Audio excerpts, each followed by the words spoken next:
Hello everyone, Cats and Cards ကနေပြီးတော့ကြိုဆိုပါရစေ။ဒါလေးကတော့ဒီ Cats ရဲ့ channel အသစ်ကလေးပါ Cats and Cards ဆိုတဲ့ channel လေးအတွက်ပထမဆုံး official video ဖြစ်ပါတယ်။ဆိုတော့ Cats ဒီမှာဒီနေ့ tag တွေအများကြီးဝေလာတယ်။ဝေလာပြီးတော့ပုံမှန်ဆိုလို့ရှိရင် Cats Tarotland ဆိုတဲ့ Cats ရဲ့ page YouTube channel ပေါ့နော်ဒီ YouTube channel မှာ Cats ကအမြဲတမ်းတင်နေကြဒါပေမဲ့ Cats ကအဲ့ဒီ channel လေးကိုလုံးဝ reading နေပဲတည်တံ့ပေါ့နော် reading ကိုမှအထူးသဖြင့် pick up by reading နေပေါ့နော်တည်တံ့specific channel လေးလုပ်ဖို့အတွက် Cats က review တွေကိုလည်း Cats တင်ချင်တယ်အဲ့ဒီ channel မှာလည်းမတင်ချင်တော့ဘူးဆိုတော့ Cats ကဒီမှာ channel အသစ်ကလေးဖွင့်ပေးထားတာပါဆိုတော့ဒါကက်တီကိုစိတ်ဝင်စားတဲ့သူတွေကက်တီအကြောင်းလေးလာနေတဲ့သူတွေဘက်ကဝယ်ရမလဲပေါ့နော်စဉ်းစားနေတဲ့သူတွေbeginner friendly လားဒါမှမဟုတ် advanced ကက်တီလားဆိုတဲ့ဥစ္စာကို Cats တစ်ခါ review လုပ်ပေးမယ် unboxing လုပ်ရင်းနဲ့ Cats ကဈေးနှုန်းလေးလည်းပြောပေးမယ်ပေါ့နော်ဒါကိုအနေနဲ့ချိန်လို့ရတယ်ဆိုတော့Okay, guys, ဒါက first video ပါဒါပေမဲ့ဒီ tag တွေအားလုံးကိုဒီ video ထဲမှာ unboxing လုပ်မှာမဟုတ်ပါဘူးဆိုတော့ဒီ video ထဲမှာကဒီ tag တွေကတစ်ခုကို unboxing လုပ်မယ်ပေါ့နော်ပြီးတော့ခါကြလို့ရှိရင်နောက်ထပ် video တွေမှာတစ်ခုချင်းစီကို guys က unboxing လုပ်ပြသွားပါမယ်ဆိုတော့ tag တွေကိုပေါင်းပြီးတော့ unboxing လုပ်တာမျိုးတော့ guys မလုပ်တော့ဘူးပေါ့နော် Okay ဆိုတော့ဒီနေ့ဝယ်လာတာကတော့ tag 1 2 3 4 5 6ခုပေါ့နော် deck 6ခုရှိမယ်ဒါပေမဲ့ Cats ဒီ Angel Tarot နဲ့ဒီ Oracle နှစ်ခုကိုတော့အတူတူ unboxing လုပ်မယ်နော်ဆိုတော့ဒီနှစ်ခုကတော့အတူတူ unboxing လုပ်မယ်ဆိုတော့ကျန်တဲ့ဥစ္စာလေးတွေက unboxing ကိုတစ်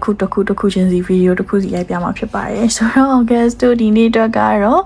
အရင်ဆုံး deck နှစ်ခု unboxing လုပ်တဲ့ video လေးကနေစပြီးတော့ရိုက်မယ်ပေါ့နော်ဆိုတော့ကျန်တဲ့ deck လေးတွေကိုစိတ်ဝင်စားရဆိုလို့ရှိရင်လည်းနောက်ရက်တွေ video upload လုပ်တာလေးကိုစောင့်ပြီးတော့ကြည့်လို့ရပါတယ်Okay ဆိုတော့ဒါလေးတွေကိုတင်လိုက်ပါမယ်ဘယ်ရက်ကဘယ် video တင်မယ်ဆိုတာကိုတော့ Cats အတိအကျမပြောတတ်ဘူးပေါ့နော်အဲ့တော့ကြောင့်မလို့ Cats မပြောတော့ဘူးဆိုတော့ကြည့်ရအောင်တချို့လူတွေပေါ့နော် Cats ရဲ့အတန်ကိုနားထောင်ပြီးတော့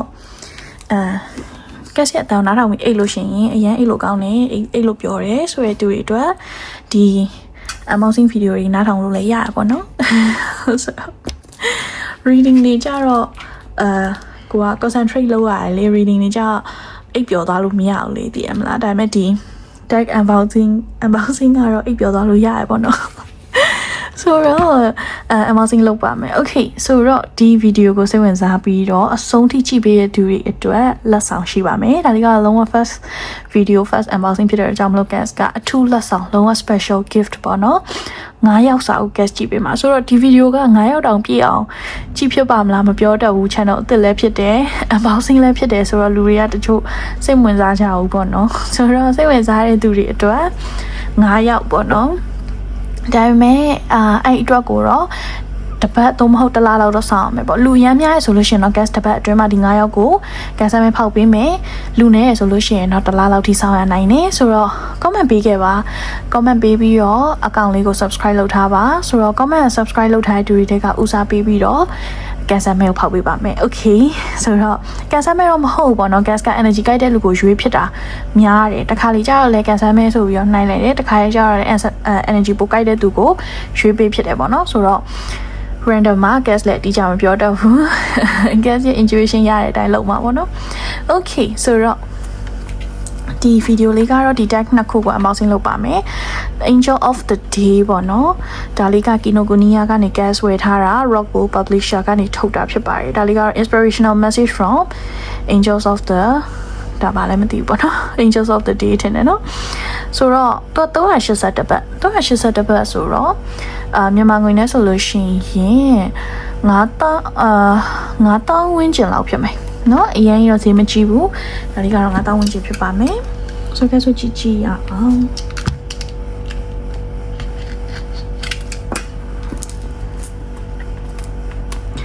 Kinokuniya မှာ Cats က member ဝင်ထားတဲ့အတွက်ကြောင့်မို့ Cats က discount ရတယ်ပေါ့နော် 10% လားမသိဘူးရတယ်ဆိုတော့ Cats ဝယ်ရလေးတွေက Cats က member နဲ့ပေါ့နော် member ကြီးတော့သူကသွင်းရတယ်တစ်နှစ်တစ်ခါပေါ့နော် member ကြီးသွင်းရတယ်member တွေတော့ကကြတော့ special discount လေးရှိတယ် Cats ကအဲ့ discount တော့ရပါပေါ့နော်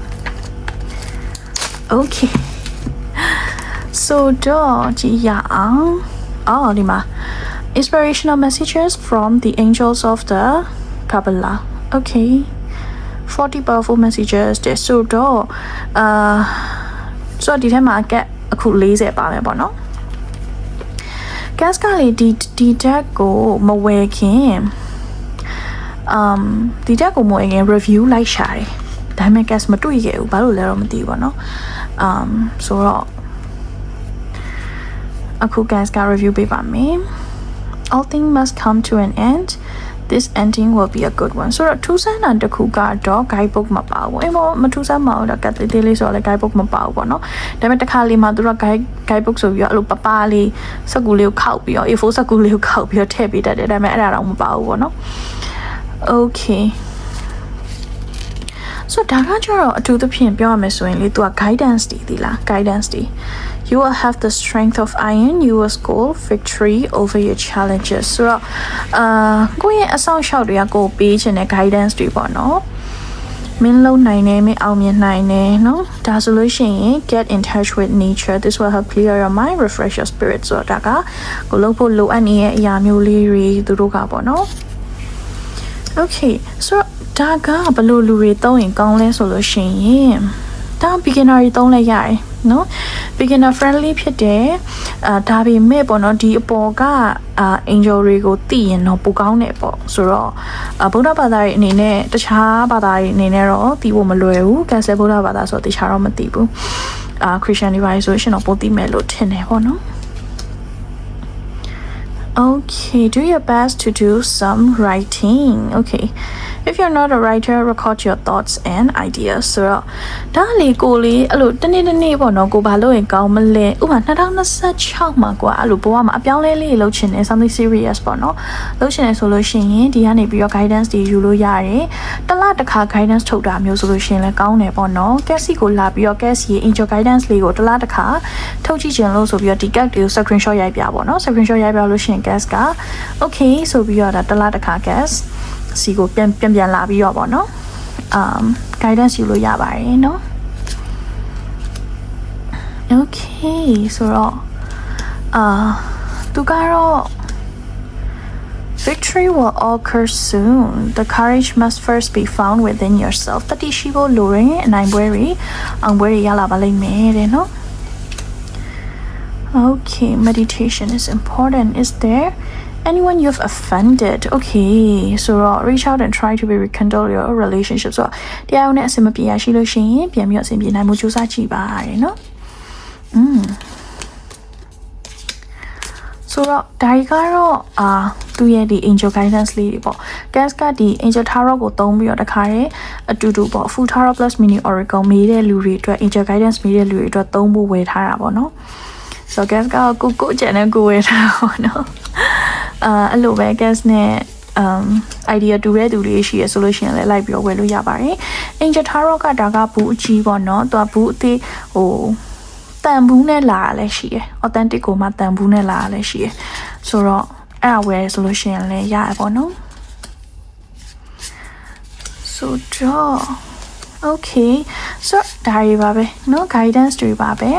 Cass တကယ်ချင်းစီရောအသေးစိတ်ဟိုမဖြစ်တော့ဘူးပေါ့မပြတော့ဘာလို့ဆိုတော့ပေါ်ပိုင်းကြည့်ပြီးတော့သဘောကျတဲ့သူကတော့လိုက်ဝယ်နေလောက်ပြီပေါ့လိုက်ဝယ်ကကြလို့ရှိရင်ကိုယ်တိုင်ကြည့်ကြည့်ပေါ့နော်ပေါ်ပိုင်းကြည့်ပြီးတော့သဘောမကျအောင်နည်းနည်း simple ဖြစ်တယ်လို့ခံစားရတယ်အရင်ကြီးချဲ့စရာမရှိဘူးလို့သိပြီးတော့ချဲ့စရာမရှိဘူးခံစားရတဲ့သူပေါ့နော်ဒါကတော့ intuition ကောင်းရင်ကောင်းလို့ချဲ့လို့ရတယ်ဒါပေမဲ့တချို့ကြတော့ဒီထက်ပိုပြီးတော့လိုချင်တာရှိရပေါ့ဥပမာဒီထက်ပိုပြီးတော့အယောင်သွေးဆုံနေတာမျိုးတွေဒီထက်ပိုပြီးတော့ element ဆုံတာမျိုးတွေပေါ့နော်လိုချင်တယ်ဆိုလို့ရှိရင်တော့ဒီတက်က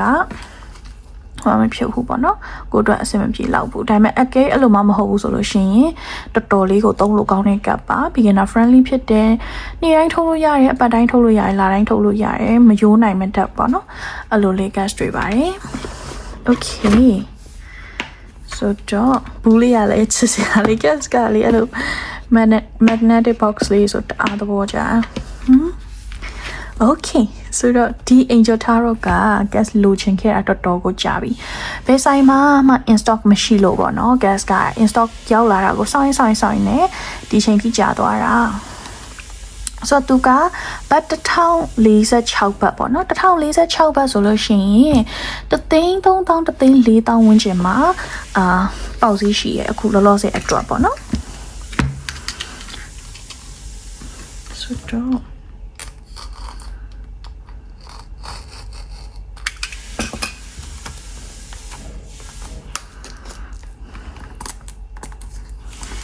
好吃呀啊！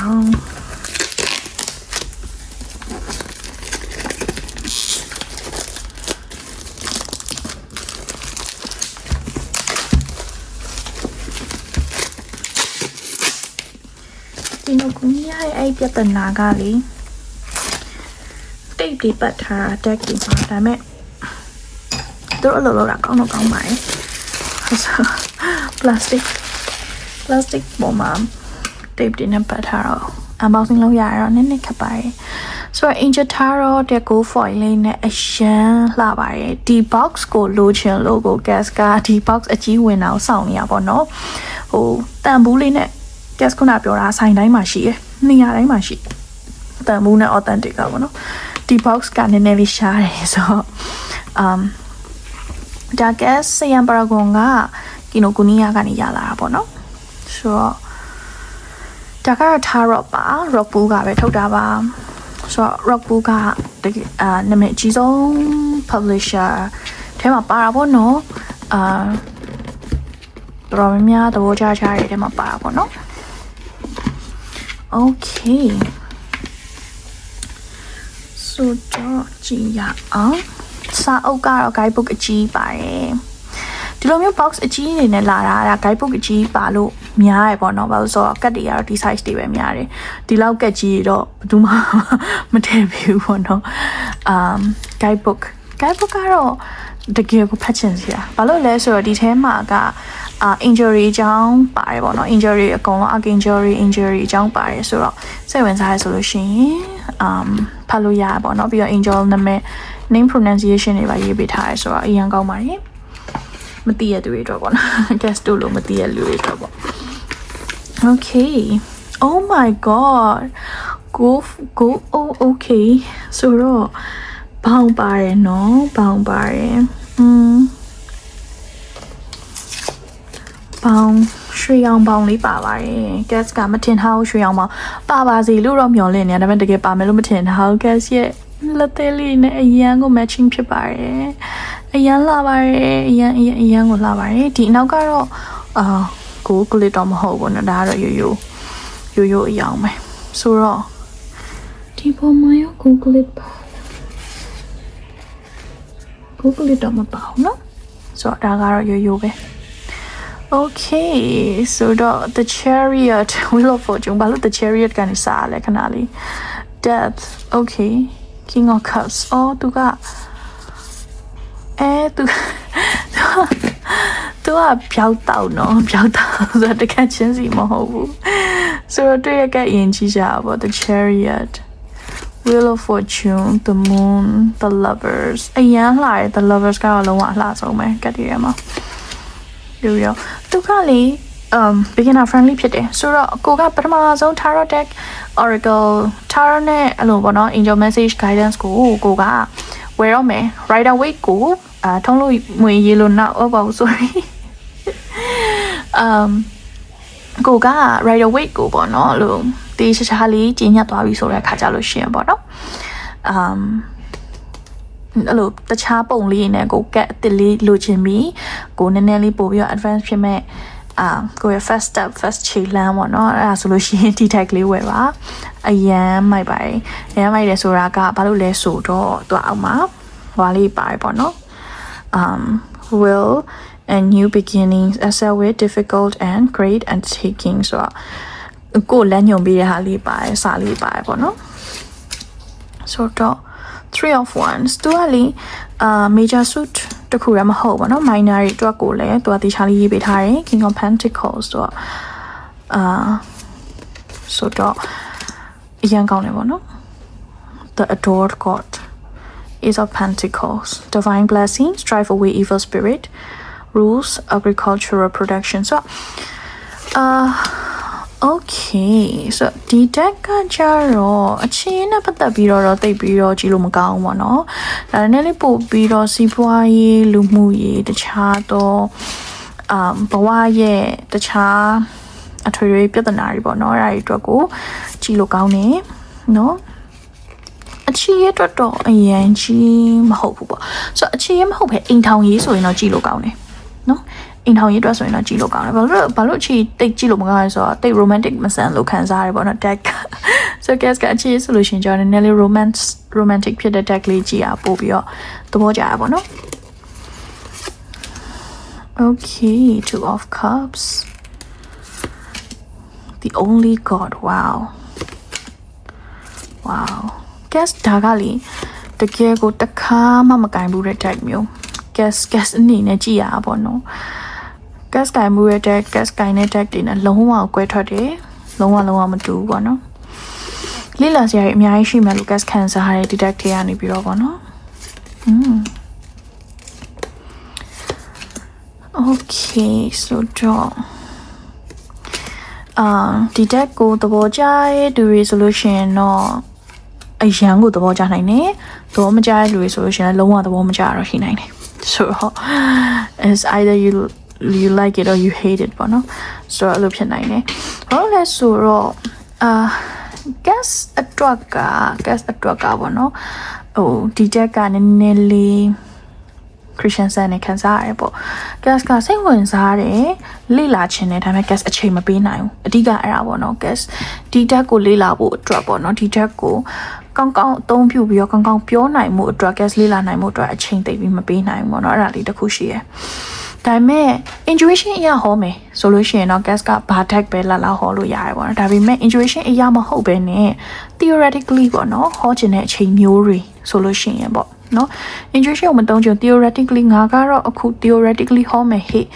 စဉ်းစားရဲ့အဲ့လို session မျိုးတွေဆိုလို့ရှိရင်ကြာဒီ tag ကတိတ်အဆင်မပြေဘူးပေါ့နော်လုံးဝ pure intuition နဲ့ဟောမှာပဲ guess တော့ကအဆင်ပြေမယ်ဒါပေမဲ့ beginner တွေဆိုရှင်တော့ဒါကtheoretically ဟောလို့ရတယ်ဘာလို့ဆိုတော့ cut ထုတ်လိုက်ဒီကမှာဘာကြလဲဆိုတော့ဥစ္စာကိုဖတ်ကြည့်ပြီးသွားတဲ့ခါကျလို့ရှိရင် five of cups သူ့ရဲ့မျက်နှာ expression ကဘယ်လိုဖြစ်နေလဲသူကင်ထားပါလဲသူ့ရဲ့ position ကဘယ်လိုဖြစ်နေလဲဆိုတော့ဥစ္စာလေးကြည့်ပြီးသွားလို့ရှိရင်ကိုဟောလို့ရပြီပေါ့နော်ဆိုတော့အဆင်ပြေတယ်ဘာလို့လဲဆိုတော့ gas ကဒီ deck ကပြောင်းပြန်ထွက်လာတဲ့ခါကျလို့ရှိရင်နည်းနည်းလေးတိုင်ပတ်မယ်လို့ထင်တယ်ပေါ့နော်ပြောင်းပြန်ထွက်လာတဲ့ခါကျဒီလိုမျိုးနှစ်ကတ်ဒီလိုပြောင်းပြန်နှစ်ကတ်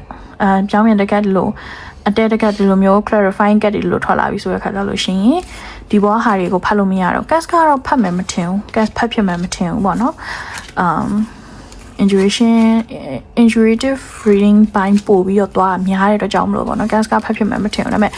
အဲ့လိုဖတ်တတ်တဲ့ဖတ်မယ်လို့ရည်ရွယ်ထားတဲ့တွေအတွက်ကနည်းနည်းလေးခံနိုင်တယ်နော်ဒီလိုသာကြားခဲ့မယ်ဆိုရင်ဒီလိုတွေကြားခဲ့မယ်ဆိုရင်ပေါ့နော်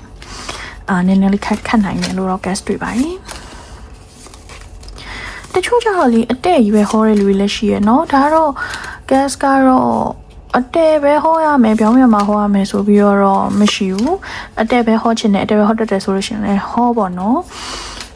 အတဲ့ပဲဟောရကြိုက်တဲ့သူတွေလည်းရှိရเนาะဒါပေမဲ့ gas ကတော့အတဲ့ရောပြောင်းပြန်နေဟောတဲ့လူဖြစ်တဲ့အတွက်ကြောင့်မလို့ဒီ cup ပေါ်ကဒီစာတွေကိုဖတ်လို့အသိပြအဆင်မပြေဘူးပေါ့နော် okay so draw သူကသူတကယ်စီရောထားမျိုးပေါ့နော်ရောထားမျိုးဆိုတော့ guess တို့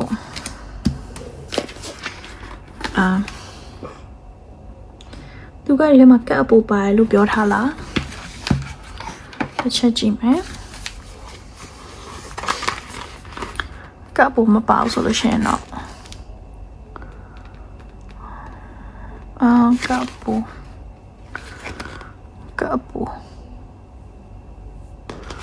အပူမပါဘူးထင်တယ်ပြောထားဘူး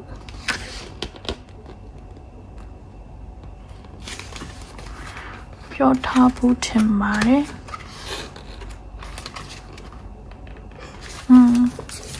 ပြောထားဆိုတော့ကဲဆိုကဘယ်နှကပ်ပါလဲပဲရေးကြည့်လိုက်မယ်ပေါ့နော်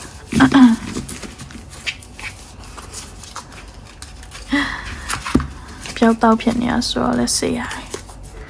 တယ်1 2 3 လေးငါ6ခွန်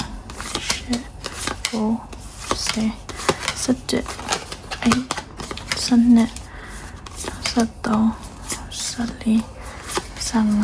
16 19 18 19 20 21 22 23 24 25 26 30 31 32 33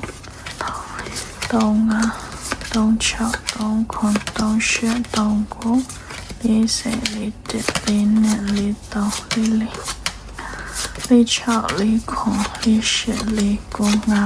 36 39 38 39 40 41 42 43 44 46 49 50 51 52 53 Okay ခဏဆက်ရှစ်ကကွတ်တီပါပဲဆိုတော့ကပ်အပေါ်မပါဘူးပေါ့နော် Okay so ကက်ကလေးပြေးသွားပြီunboxing လည်းပြီးသွားပြီဆိုတော့ gas လက်ဆောင်ပေးမယ်ဆိုတဲ့ဥစ္စာလေးပြပြပါမယ်ဆိုတော့ gas ဒီဗီဒီယိုကိုအဆုံးထိကြည့်ပေးရတဲ့သူတွေအတွက်ပေါ့နော်ကဲရီလာကအစကိုလုံးအဆုံးထိကြည့်ပေးရတဲ့သူတွေနော်အခုဒါလေးကိုဒီဗီဒီယိုလေးကို comment ပေးခဲ့ပါ comment ပေးရဆိုတဲ့နေရာမှာဆိုလို့ရှိရင်လေ Angel Tarot နော် Angel Tarot ဆိုတဲ့comment လေးပေါ့နော် Angel Tarot ဆိုတဲ့ comment လေးပဲပေးပါနော် Angel Tarot ဒါလေးကိုပဲ comment ပေးပါ Angel Tarot comment လေးအောက်မှာရေးခဲ့ပါ Angel Tarot comment ရေးတဲ့သူတွေအတွက် gas ပေးမယ်လက်ဆောင်ကritual ပေါ့နော်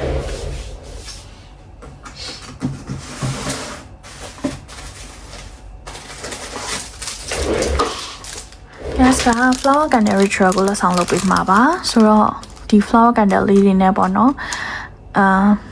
gas ကလက်ဆောင်ကို9ရောက်စာပေးမှာပါ9ရောက်စာကိုမှအချင်းစီးပွားရေးလူမျိုးရေးပညာရေးကျန်းမာရေးထားဘာအတွက်ပဲလိုချင်ပေါ့အချင်းရေးဆိုလို့ရှိရင် EX အတွက်တို့ crash အတွက်တို့တော့မရဘူးပေါ့နော်အချင်းရေးဆိုလို့ရှိရင် overall ကိုအချင်းရေးကန်ကောင်းလာဖို့အတွက်ပဲရမျိုးပေါ့နော်ဆိုတော့ဘသူအတွက်ဆိုပြီးတော့တိုက်ရိုက်တော့တက်ရောက်လို့